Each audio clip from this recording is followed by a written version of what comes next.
At the T-minus 3-minute mark, tape recorders on board the spacecraft were turned on. These recorders record both voice and data. We added mission sequence start. The engine's now building up to 7.7 million pound lift thrust. We have a launch commit and we have a liftoff. Moving back. The Saturn V lifting off with power. This is WMMM LP operating out of Burlington, Vermont. 105.9 The Radiator. It is the Rocket Shop. Good evening. I'm your host, Tom Proctor. And with me tonight is Adrianne Cooper Smith. How's it going? It goes. Good. Well, we like to usually kick it off with a little song from our guest. So would you like to introduce the song and take it away? Okay, so I'll explain. Excuse me. Sorry. It's a long story. This song is called A Song About Riding Bikes, and it's relevant to what I did today, so. All right. And let's see. Am I in tune? Close enough. All right, let's do it.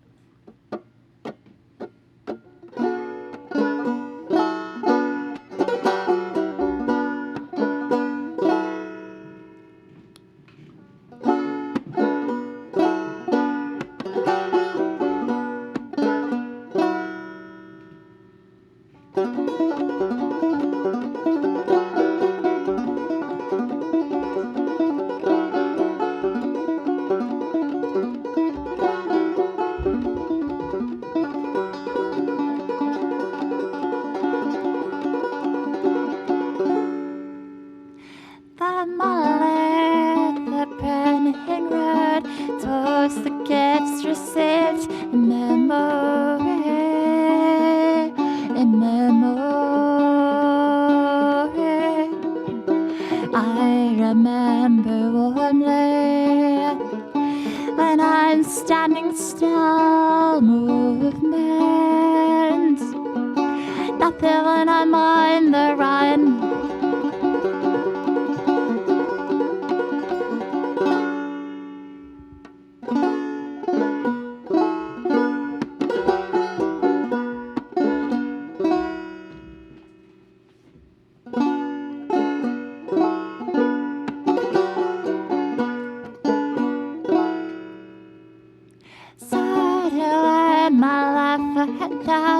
Chasing the setting sun across the states,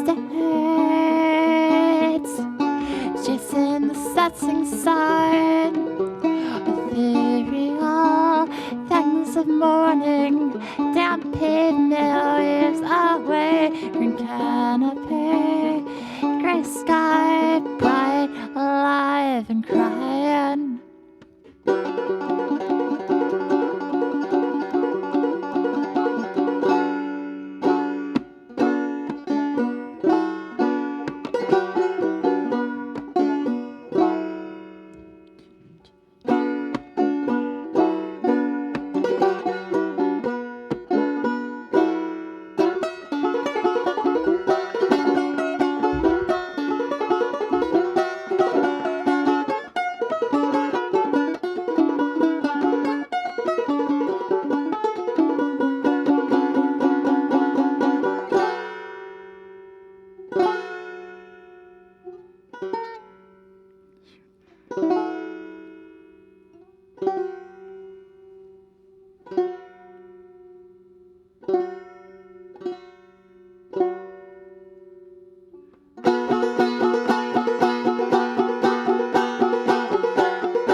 From our hills, every place we live forever. Oh, never again to find the same as we remember.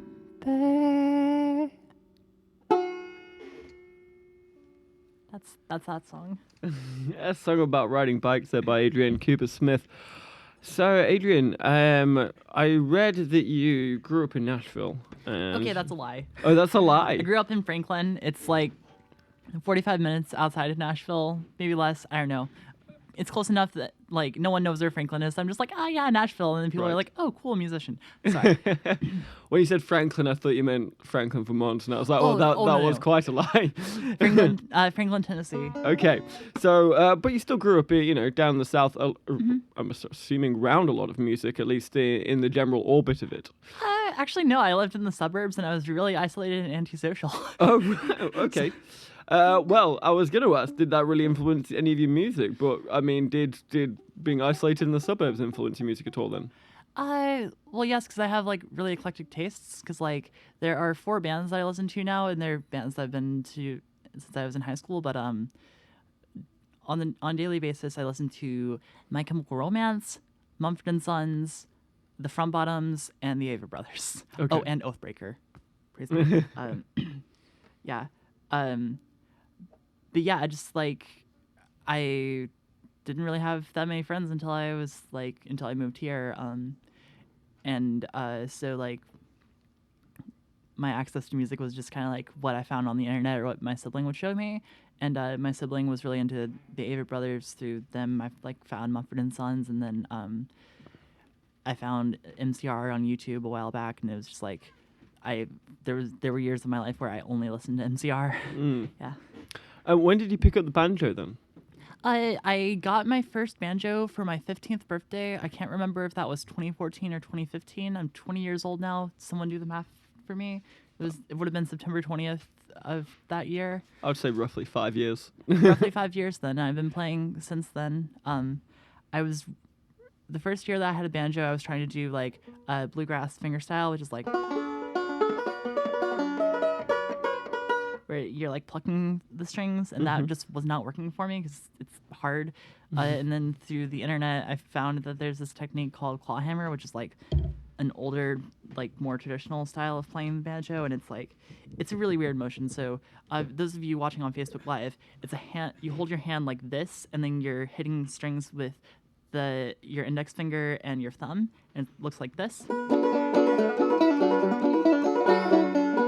And it's really weird and hard to explain. Yeah. It's got a lot more of a flow to it, that technique. Ish. You could say that, I guess. It's not just banjo that you play. You've got a few instruments that are part of your repertoire. Yeah, so mostly these days I play banjo, accordion, classical guitar, and drums. But like when I was in high school, I played upright bass in the school orchestra. Through playing accordion, I've like sort of learned how to play piano. I've played a cello for a while. I own a cello right now, but I don't have time to play it. And I was actually just explaining to a friend of mine last night, I have this weird thing where people just give me violins. So over the course of my life, I've owned 4 violins. I can sort of play it, not super well. I like to not talk about it, but one time I tried to play violin when I was playing at Arts Riot, and I listened back to the recording and was like, oh God, I did that in front of people. And then I also know mandolin. I think that's it. So it's fair to say a number of instruments. So have you always been quite musical then? I mean, like, I've been around a guitar since I was in kindergarten. I didn't really start trying to learn until I was in middle school, and I played guitar for a couple years before I switched to banjo, and then I really just threw myself at playing banjo, and at some point I decided, like, okay, that's what I'm going to do with my life. I'm going to be a musician. Here we go. Music. Now, the four bands or musicians that you say you listen to on a daily basis, 5, sorry, 4 of them at least are relatively mainstream. And so you've got a very eclectic sound to you, and we were just discussing before you went on air, I've had a listen to a few of your songs the past few days, and you got this incredible range of very kind of slow, relaxing, meditative kind of music, and then all the way up to thrash banjo, which is something I don't think I've ever heard before, which is quite a thing to listen to. And so, with these influences that are relatively mainstream, where did you come out with this kind of avant-garde sound? So I reference the bands that I listen to like daily, like contemporary, like at this period of time in my life. In the past, when I was right before I moved to Vermont, a friend of mine introduced me to a band called AJJ. They play a style of music called folk punk, and I had this summer where I was kicked out of my mom's house and I was living at my grandmother's house and like walking around the woods and living or working in her garden a lot and like again being really antisocial, not around like people my own age. So I did a lot of just like going for runs and listening to music and sort of through listening to AJJ like Spotify recommendations, I found bands like Ramshackle Glory, Days and Days, Mischief Brew, and a couple others, and just there's this like this really cool scene of just like folk punk musicians, and I think through listening to that, I discovered two artists who are my primary influences, I would say, and those two people are Mount Erie, also known as Phil Everlum, and Noelle Longhaul, who is the frontwoman of the band Loon. And I think if you check out Loon, you'll see a lot of where my influences come from. I see. And you did just reference just before you played your first song, a song about riding bikes, that it had a lot pertaining to do with something you did today. So I was kind of curious about that story. So today I got out of bed at one in the afternoon, and I ride bikes a lot. That's like a thing I do. And I used to like I was an apprentice bike mechanic like this time last year at Betty's Bikes. Rest in peace. What was I saying? Right. So I got out of bed at 1, and I think at 2 o'clock I set off, and I was gonna try to get up Smuggler's Notch on my bike. Nice. And I got to Underhill Center at like 5, and was like, okay, I don't think I have enough daylight, and I'm a little bit tired. And then I got back to Underhill, and I was sitting at the gas station there eating a bag of Sun Chips, and then I get this alarm on my phone that says Rocket Shop, and I was like, oh. Jeez. And I was like, well, I'm missing that gig. And then I was like, wait, no. How long? And Google said it was going to take me an hour and 20 minutes. And I think I left the gas station in Underhill at like 5:45, and I was at my house at 6:45. Oh, nice. Well, I was going to say you got in here before me, to the studio before me this evening. I'm very tired right now. I can imagine. Wow, that is at least you put a lot of miles on the bike, even if you didn't get up to the top of Smuggler's Notch. Yeah, I feel like I don't know how, like between 30 and 40, I think, is what I did today. So I'd say that's a solid day cycling. Yeah. And then the song about riding bikes, that's that was written about this time in my life where I was seeing someone who lived in southern Vermont, and I can't drive. I get everywhere that I go by like hitchhiking and bumming rides or the bus, or like primarily by a bike when it's warm.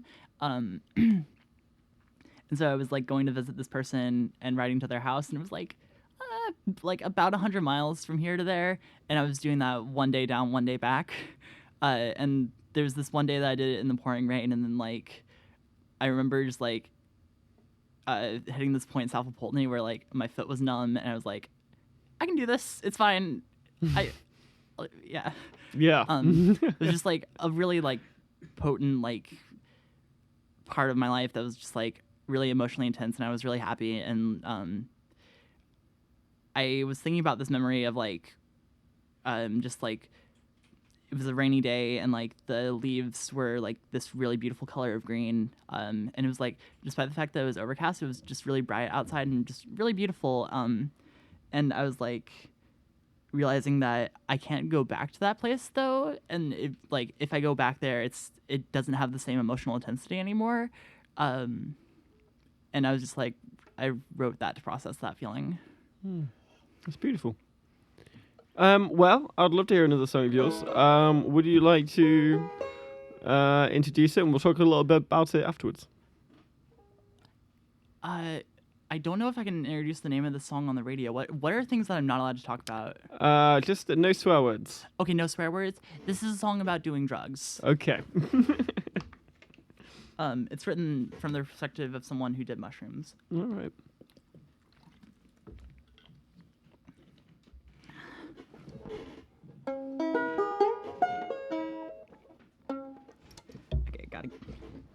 some adjustment.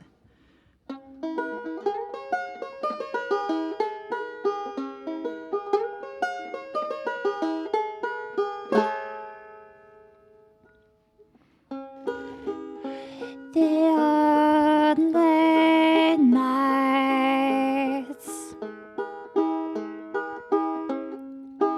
when my heart feels light, hear my faint prayer for it to keep beating.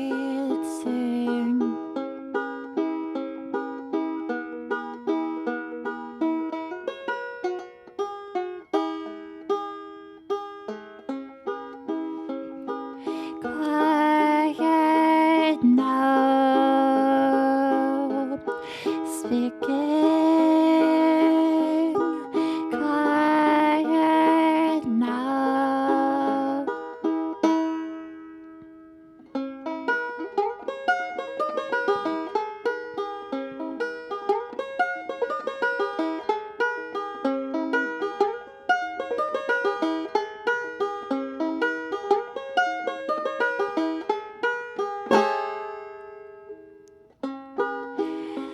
This mirror I remember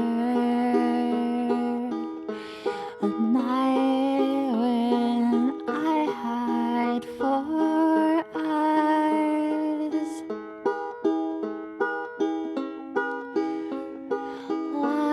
laughing wide,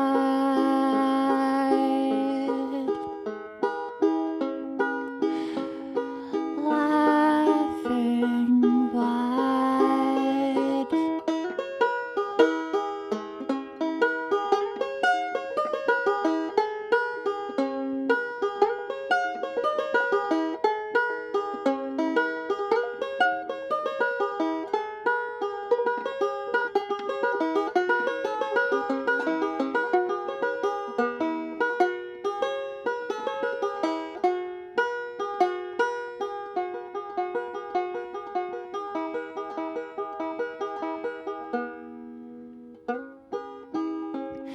We will not be taught.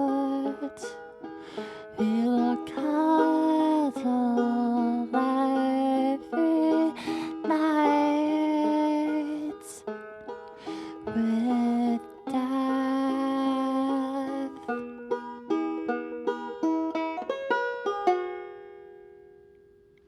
So that's that song. A song about doing mushrooms there. So I was giving you a little bit of a read online. You got a really cool designed website, by the way. I dig the aesthetics. Oh Lord, I I put down the cash to buy that domain for a year with like a 2-week money back guarantee. Realized my bank account was empty and was like, oh shoot, I gotta take that money back guarantee, and then realized it was too late, and I was like, Well, at least you've made it, but got your money's worth, I'd say, by designing a pretty dope website. And I saw there that you were involved with Community of Sound. oh yes, So we had Gaylord DeWald in about 2 weeks ago, a fascinating man. exactly, yeah. And he told us a little bit about the Community of Sound. And so yeah, how did you get involved, and what do you do with Gaylord and the rest of the team there? So a little bit more than a year ago, I saw a post on Facebook where Gaylord was just like, hey, want to be part of a music collective? Hit me up. Be part of my music collective that I'm starting. And I was like, hey, this is stuff that I've worked on. I don't know if I'm good enough to be part of your music collective, but like, if you like it, let's talk. And then I met him at Speeder and Earl's when there was like still snow on the ground, and he took me over to the studio and showed me the space. And like the second that I saw like the recording setup, I was like, okay, cool, I'm down, I'm sold. Yeah. And then it's a pretty like free floating collective. There's like, we have like a forum where we discuss like decision making and stuff, but I've forgotten my password to access that forum, so I don't really get to be part of the decision making process, but like sometimes I'm just in the space and people show up for meetings and I'm like, okay, cool, I'll sit in on this meeting. And then I guess most of what I do there is we actually have this issue where because of our downstairs neighbors, we can't make loud noise until after 5 p.m. And like I play drums and electric banjo, so like I make a lot of noise. So I spend a lot of time between like the hours of like I just come down here for the nights and I like don't sleep. Like last week I recorded a couple songs and I didn't get home until 8 a.m. the next day. Do you find you record songs or come up with songs better in that kind of stillness of the evening where you kind of get your own space to think and work, or are you more of a person that kind of comes up with it while you're on your bike, like you said before? I do write songs while I'm on my bike because it's like my body's occupied, but like I have enough space in my mind that I can just like wander around and think about things. I think I came up with one of the songs while I was on my bike. Maybe I don't remember. I don't think that I'm more creative at night. I'm actually like really worn out. Like the version of the song about riding bikes that's on the internet. When I remember recording the bass line for that, sitting at the recording desk and like nodding off, like about to fall asleep and being like, wait, nope, can't fall asleep. I'm doing something. It's more, I think the working really late at night is more of just like feeling this compulsion to make more art and having limited time because of like noise restrictions, and then like I also work full time, so yeah. Just being able to kind of just shoehorn in a few hours here and there, and sometimes you have to do it through the night, I guess. And I do hear the recording setup at the Community of Sound is on a different level, according to our producer Bob, who is very envious of their setup. And so I can imagine having the opportunity to kind of sit there and play around with it on your own is probably quite a valuable one. It's really nice. And well, back to bikes. I do see that you're doing not just a tour in the summer, but an actual bike tour. So tell me a little bit about that. So that's mostly crash and burn at this point because I'm really bad at booking shows. Can we edit that part out of the version of this that gets saved? Cool. Yeah. So I'm doing a show in 2 weeks on April 27th at the Stone Church in Brattleboro. I'm opening for Bad Weather Friends CD release party. They're a cool band. Check them out and go to that if you're in the Brattleboro area, or if you like feel so motivated as to travel from faraway places to Brattleboro. April 27th. It's gonna be really fun. But then I have a friend who lives in Amherst, and so I Googled how long it takes to bike from Brattleboro to Amherst, and it said it was under 7 hours, and I'm like, okay, I can do that. It's a full day. Exactly, it's gonna be a full day. And then after that, I got a show in Worcester, and then I was supposed to go to Boston after that, but then through Community of Sound, I got Deus Ex Machina'd into Waking Windows. Oh. So I think the Friday of Waking Windows, I'm probably gonna wake up at like 4 a.m., ride my bike to Boston, get on the megabus, come back here, play Waking Windows, and then like go to work the next day. Have you been to or played at Waking Windows before? I volunteered for Waking Windows 1 year while I was in high school. And I did door for one show to get in for free, but then I was under 21, so they wouldn't let me into anything. Oh, I see. Then I met some cool hobos and hung out with them and played music on the street for like hours of the evening. It was a fun experience. Well, there we go. Every cloud. Yeah. Well, we're very excited for Waking Windows, and I'm sure it's going to be an entirely different experience actually playing there. Do you know what slot you've got yet? Ask Gaylord. Ask someone who's more one of the responsible adults of Community of Sound, because they know when that is. I know it's May 3rd. It's somewhere in Winooski. We'll have to keep an eye out for you. If the bike tour does go ahead, how are you going to be transporting the equipment? Is it all just kind of coming on your back? So actually, like something I have to do next week. I've seen so there's fancy word for saddlebag. It's called a pannier.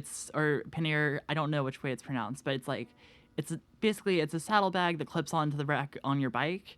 And I'm gonna make one of those that fits a banjo case in it, and then I have like the other one's gonna have like a sleeping bag and a change of clothes and some food, and that's all I'm taking with me. That's probably the most rock and roll thing I've heard all week. Well, we've got about time for one more song. Before I let you get into it, plug away. So, where's your website? Where can we find you on Instagram, Bandcamp, Facebook, and what other gigs you got coming up? Okay, what gigs do I have coming up? 27th of April. Stone Church, Brattleboro VT, Bad Weather Friends CD release.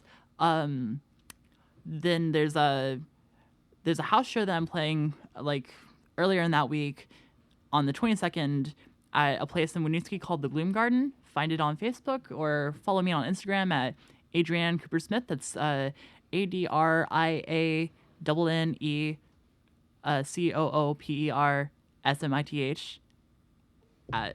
on Instagram. That's where you'll find me most. I don't really do other forms of social media. I have a Facebook. I never post to it. And I have a website, adriancoopersmith.com. It's got like some photos and some junk that I wrote about describing my music. Then I'm also at adriancoopersmith.bandcamp.com. You can find a couple, like one newish song that I put out a couple weeks ago, and then like a bunch of old stuff that you shouldn't listen to. Yep. All right, wonderful. Well, what is the final song you got for us? So I'm going to play it pretty fast. It's a medley of two or three songs, give or take, and they're called Winter Song and Fall Myth. All right, well, take it away. All right. So,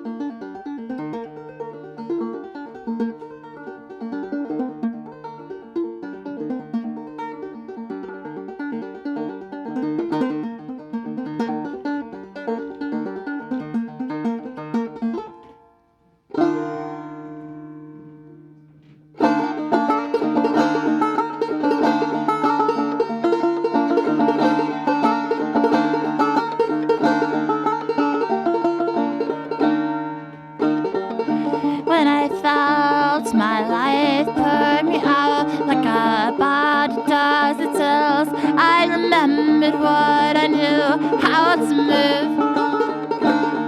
That other world that rots behind the pay-per-view facade.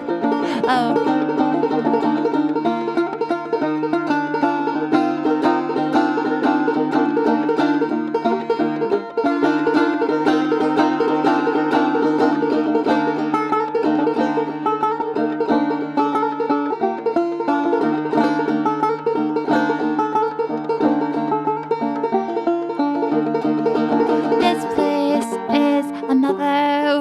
You move against the grain.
in the evening it says call. Do miss dice and cigarette smoke.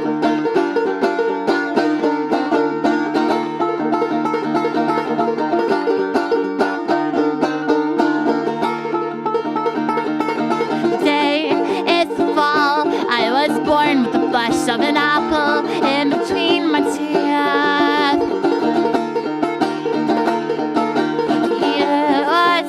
You that I am not hungry. To sing was to bring bread to those who were.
Green, blue, after image. I hold damp in hands when it's all junk and the hole is sewn up. Neon cataracts that I blinked out of my eyes after staring into the sun. Came back after a month against the ceiling when the lights were turned off.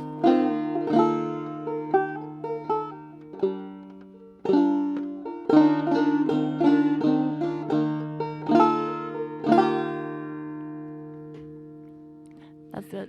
Adrianne Cooper Smith, thank you so me. much for coming in. You're welcome. Thank you for having me. Anytime. Honestly, anytime. And we'd love to have you back in again. Just course. give us a shout. Yeah, of course. All right. Yep. You're speaking. Sorry. It's all good. We've got Ham Job coming up next after this short break, so stick around. We'll be right back. See you in a sec.